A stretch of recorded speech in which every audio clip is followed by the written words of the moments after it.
Polícia Federal cumpre mandados da Justiça em Teresina, no Piauí, contra suspeitos de envolvimento em crimes previdenciários. E você vai ver também. Em outra operação, são cumpridos mandados em Três Lagoas, Mato Grosso do Sul, contra organizações criminosas especializadas em contrabando de armas. Força-tarefa do Ministério Público Federal denuncia ex-gerente da Petrobras pelo recebimento de quase 5 milhões de dólares em propina.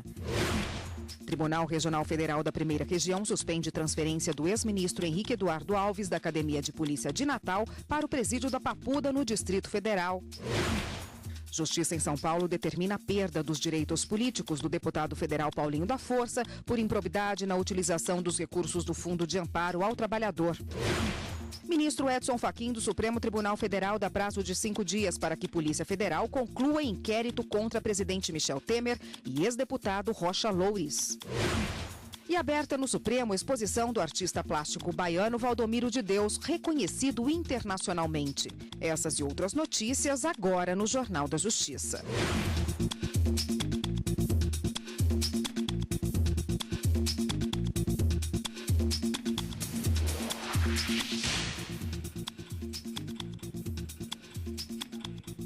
Olá, boa tarde para você. A Polícia Federal, junto com a Força Tarefa Previdenciária e o Ministério Público Federal, cumprem hoje mandados da Justiça em Teresina, no Piauí, contra suspeitos de envolvimento em crimes previdenciários. Quem tem os detalhes para a gente ao vivo, a repórter Evne Araújo. Boa tarde, Evne.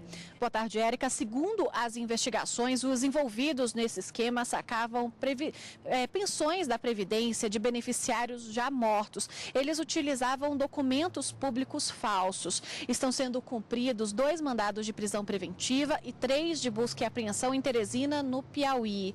Eles estão sendo investigados por crimes de fraude à Previdência e os cabeças dessa organização criminosa são 2 irmãos que já respondem em liberdade por crimes semelhantes. Além disso, foram determinadas a suspensão de 100 pensões e a auditoria de outras 200, Érica.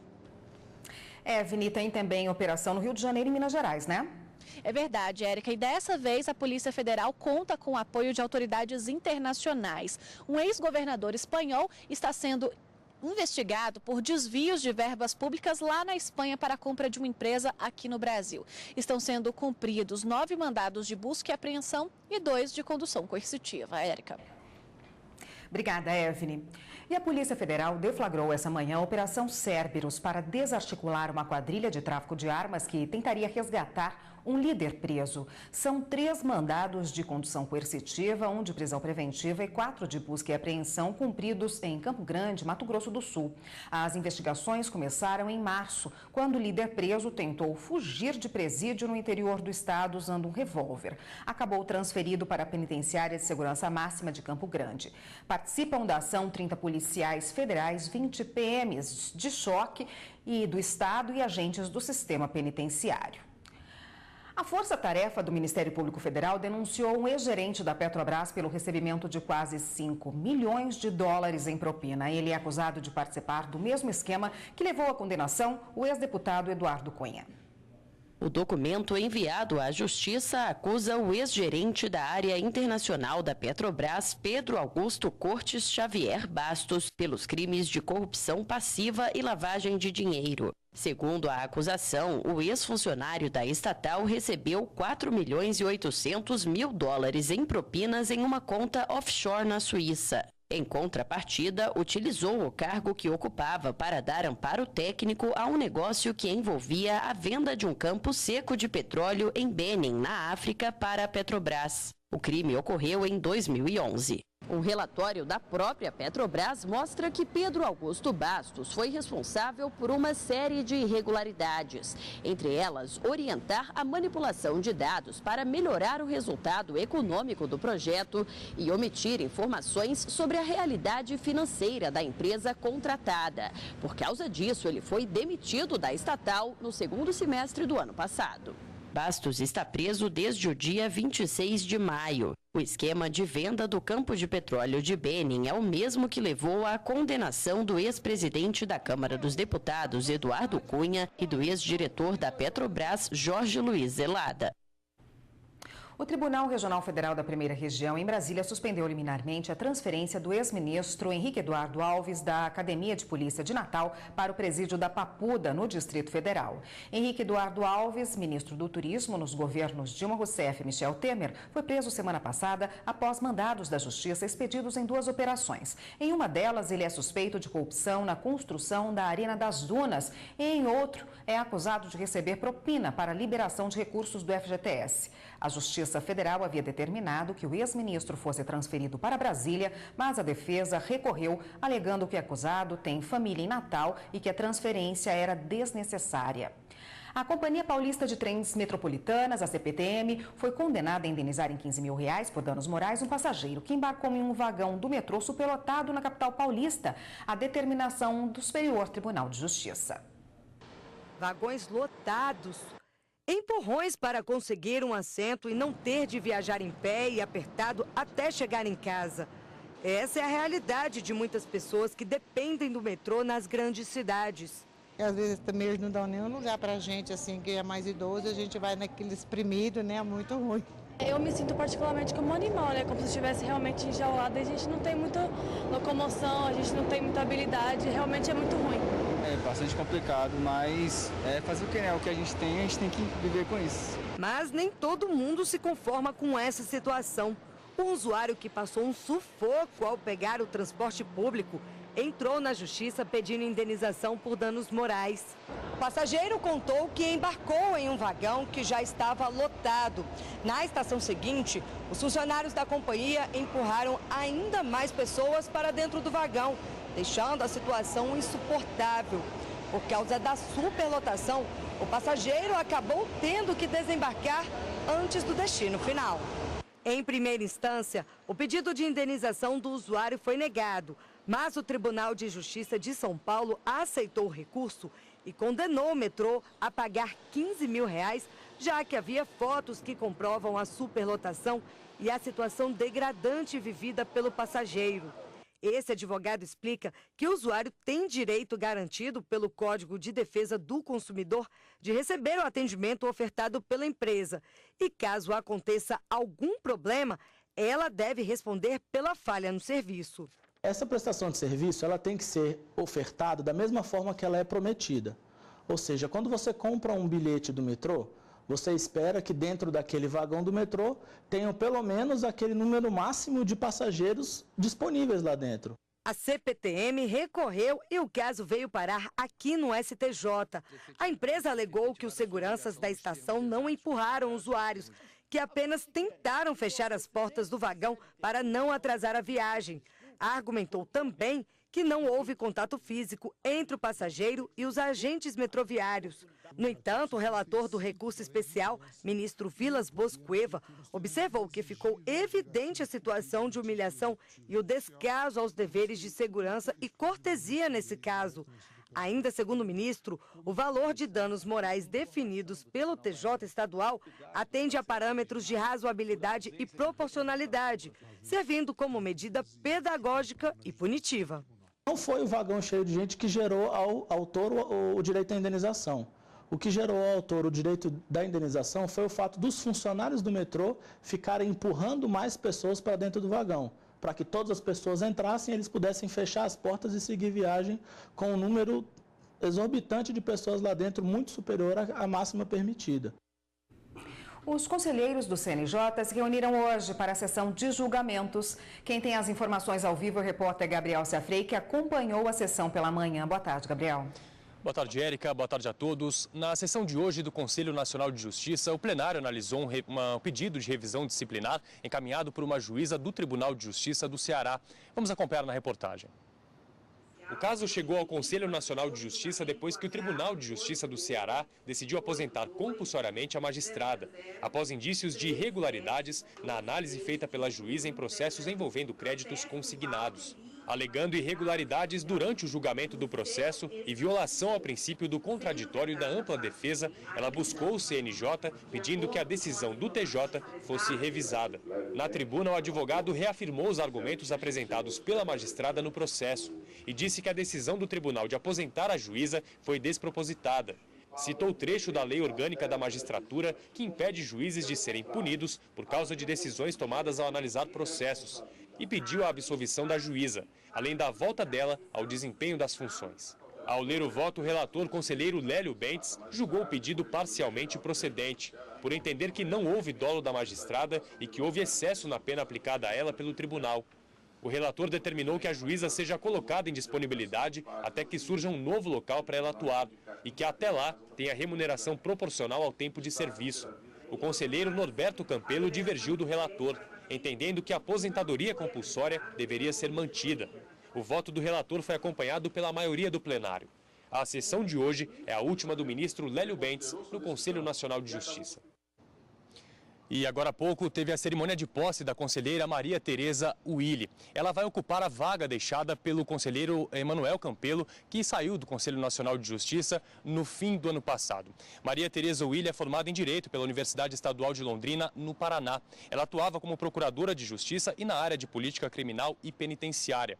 Desde o ano passado, ela estava no Conselho Nacional de Política Penitenciária, Criminal e Penitenciária. Maria Tereza vai ficar no Conselho Nacional de Justiça até 2019. Também participaram da cerimônia de posse os ministros do Supremo Edson Fachin e Gilmar Mendes. Vamos acompanhar agora a ministra Carmen Lúcia, destacando a importância da chegada de Maria Tereza e também dando as boas-vindas à nova conselheira. Eu dou as boas-vindas à senhora conselheira, a este conselho, que cumpre uma função constitucional da maior relevância para a definição de políticas públicas e com cuja experiência Sua Excelência, a nova conselheira, certamente muito contribuirá. Como é de conhecimento público, as sessões de posse do Supremo Tribunal Federal e deste Conselho Nacional de Justiça não têm discursos, mas faço questão de, com essas palavras, dirigir-me à eminente doutora Maria Tereza Willi Gomes, agora nossa conselheira, a se sentir acolhida por todos nós e a nos ajudar a prestar um ótimo serviço aos juízes e, principalmente, aos jurisdicionados brasileiros. Seja muito bem-vindo. O Tribunal Regional Federal em São Paulo determinou a perda dos direitos políticos do deputado federal Paulinho da Força por improbidade na utilização de recursos do FAT, o Fundo de Amparo ao Trabalhador. De acordo com a denúncia do Ministério Público Federal, o parlamentar, como presidente da central sindical, contratou uma fundação sem licitação para ministrar cursos profissionalizantes para desempregados e pessoas de baixa renda. A Justiça Federal afirmou que a fundação contratada não possui finalidade educacional e levou em consideração as reiteradas inconsistências nos cadastros de alunos com duplicidade de CPF. Segundo o MPF, além da suspensão dos direitos políticos pelo prazo mínimo de 5 anos, Paulinho da Força e outros réus, incluindo o responsável pela fundação, João Francisco Donini, foram condenados ao pagamento de multa calculada na base no valor contratado com dispensa de licitação, proibição de contratar com o poder público ou receber benefícios ou incentivos fiscais ou creditícios direto ou indiretamente pelo prazo de 5 anos. Ainda cabe recurso da decisão. E você vai ver no próximo bloco do Jornal da Justiça. Ministro Edson Fachin do Supremo Tribunal Federal dá prazo de 5 dias para que Polícia Federal conclua inquérito contra o presidente Michel Temer e o ex-deputado Rocha Loures. A gente volta já já.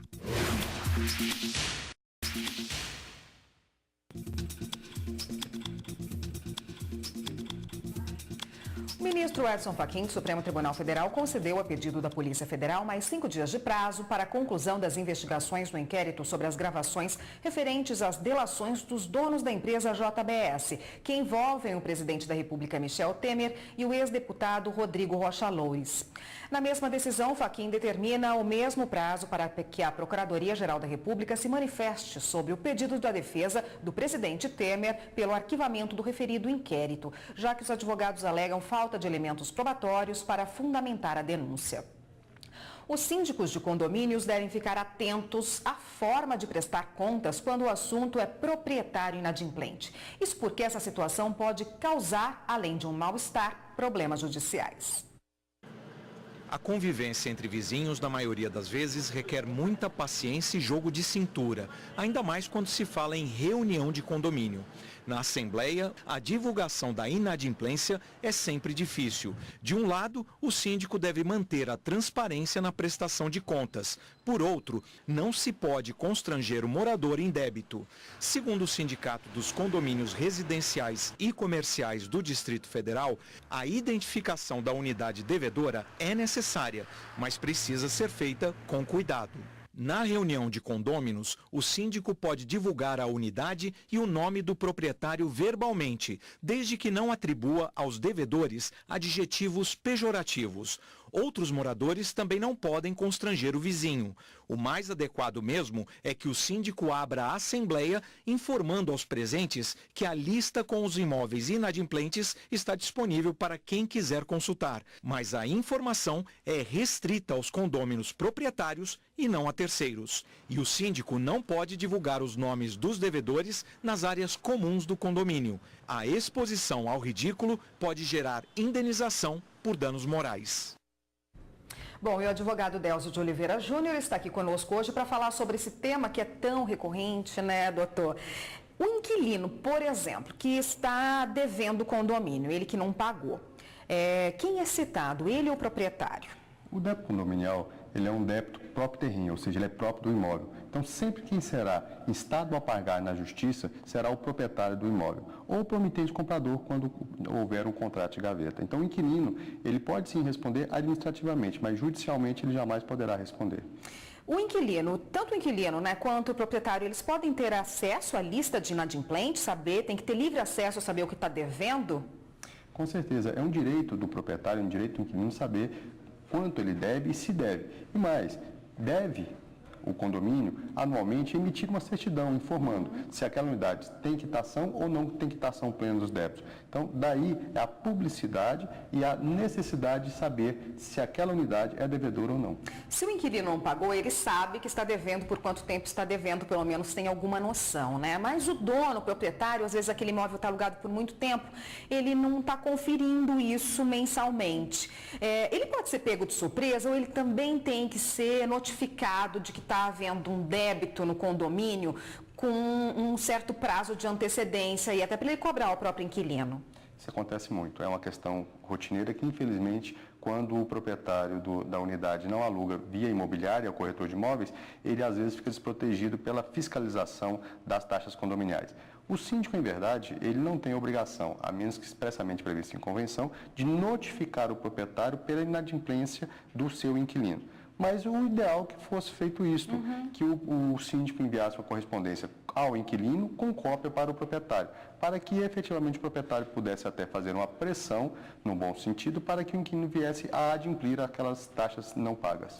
E nesse caso, é a única forma do nome do devedor poder ser exposta, por exemplo, o nome do devedor de quem está devendo condomínio pode ser divulgado em listas, por exemplo, nas reuniões do condomínio, né, nas assembleias, ou em quadros de aviso, ou isso não é um constrangimento? No Brasil não se pode fazer nenhum tipo de constrangimento nem exposição a ridículo.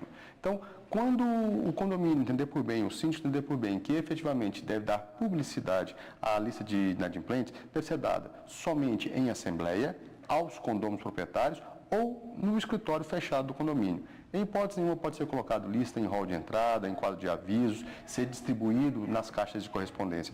Esse é um documento que deve ser restrito a quem deve e a quem é sócio do empreendimento. Quem são sócios do empreendimento? Os condôminos proprietários. Cabe aí, talvez, uma ação, se isso acontecer, se essa lista for divulgada, se tornar público e o inquilino se sentir, de alguma forma, moralmente atingido ali, entrar com uma ação na justiça?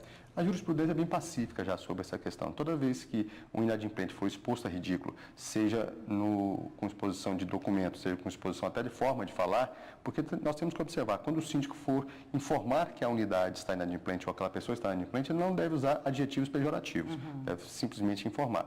Mas todas as vezes que o devedor, for exposto a ridículo, cabe sim indenização e a jurisprudência já é bem pacífica nesse sentido, de que a exposição a ridículo enseja a obrigação do pagamento da reparação de danos morais. Há condomínios que oferecem diversas atividades aí, né, para os inquilinos. Por exemplo, área de piscina, área de lazer, quadras, né, de esportes. O inquilino que está devendo, ele pode ser impedido de entrar nessas áreas? Essa é outra questão que, inclusive, já o STJ se debruçou sobre ela. Nós temos que saber primeiro o seguinte: nós temos áreas comuns de uso individual e áreas comuns de uso coletivo. Por exemplo, piscina, playground, academias, tudo aquilo que for área comum de uso coletivo, em hipótese alguma, o devedor pode ser compelido a não usar em virtude da inadimplência.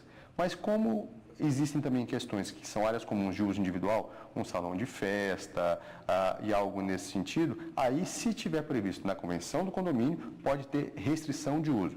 Mas desde que seja área comum de uso individual. Tudo aquilo que for de área comum de uso coletivo, ele não pode ter restrição em virtude de sua inadimplência. Tá ótimo, a gente continua nesse assunto no próximo bloco, só um minutinho, por favor. E você vai ver no próximo bloco do Jornal da Justiça.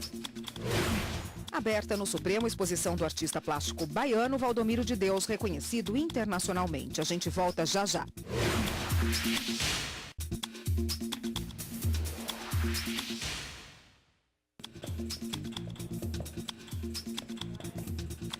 O Jornal da Justiça está de volta e nós voltamos a falar com o advogado Délcio de Oliveira Júnior sobre os problemas que envolvem os condomínios e inadimplência de condôminos, né?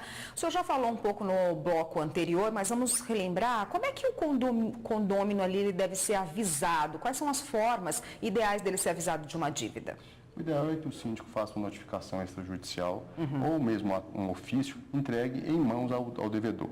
Caso aquilo não surta efeito, e em assembleia, obviamente, quando está restrito aos proprietários, que a assembleia é restrita aos proprietários e aos seus procuradores, o síndico pode informar quem são os inadimplentes, jamais utilizando adjetivo pejorativos, porque isso pode causar danos morais. Então, o síndico, em hipótese nenhuma, pode expor a ridículo o devedor, mas ele deve fazer a notificação para que efetivamente essa pessoa possa ter oportunidade de quitar o seu débito, seja à vista, seja parcelado. Como é que chega isso? Pode chegar à justiça para uma cobrança judicial? Tem que demorar muito tempo devendo? Tem que ter nenhum interesse do inquilino em quitar aquela dívida? A primeira questão que nós temos que observar é que houve uma mudança de procedimento de cobrança de débito condominial. O novo CPC saiu a questão da cobrança como instrumento e passou à execução, então já é muito mais célere. Mas para o síndico acionar a justiça, ele deve observar efetivamente o que dispõe sua convenção.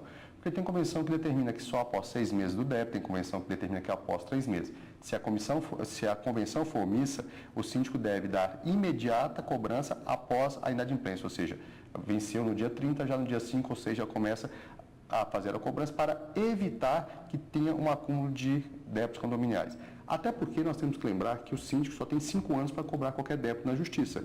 Se ele ultrapassar esse prazo, aquele valor fica prescrito. Estando prescrito, o condomínio não pode cobrar mais. Por quê? Porque passou o prazo de cobrança. Vamos supor que o inquilino ali esteja devendo há muito tempo e o dono não saiba dessa dívida, como é um caso frequente, o senhor mesmo já disse. Ele pode chegar a perder o apartamento para quitar uma dívida do inquilino? Pode, inclusive em sendo o único bem de família, porque a exceção da garantia do bem de família é a penhora do débito condominial.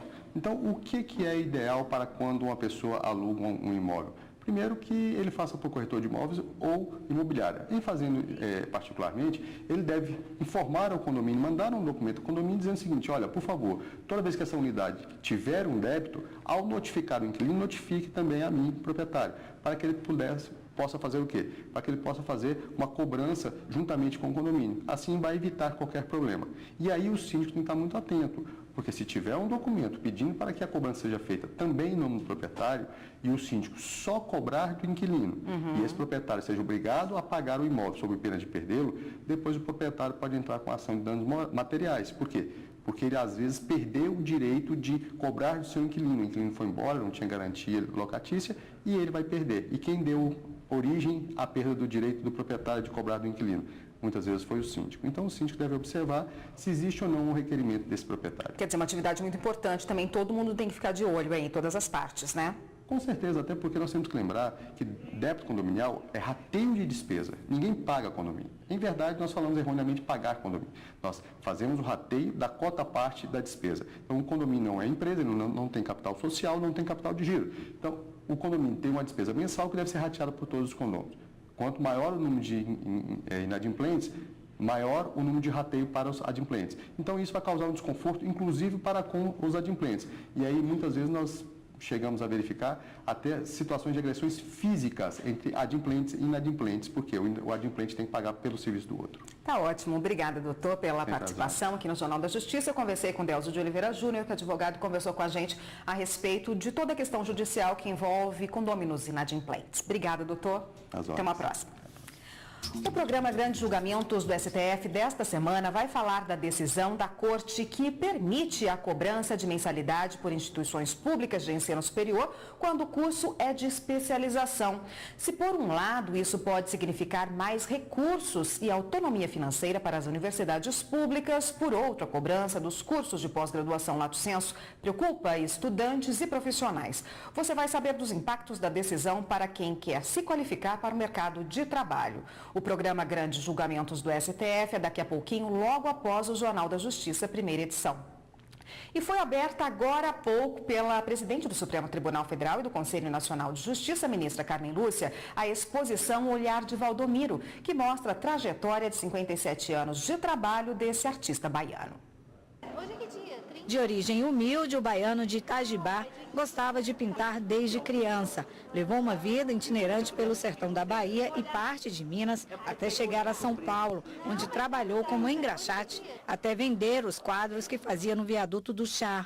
Foi descoberto e conquistou o mundo com cores fortes e vibrantes.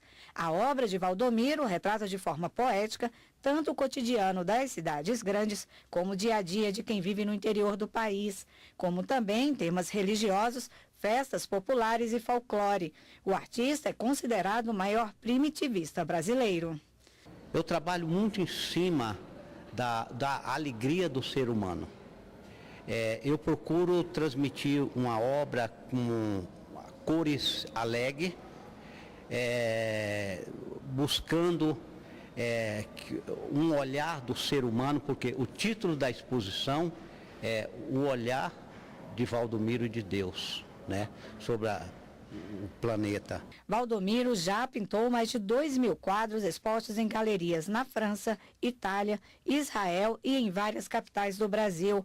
No STF, os quadros e painéis que ficam em exposição até o dia 30 de junho. Todos os detalhes da abertura dessa exposição você acompanha no Jornal da Justiça, segunda edição, que começa às 6h30 da noite. E o Jornal da Justiça de hoje fica por aqui. Uma boa tarde para você. Até amanhã.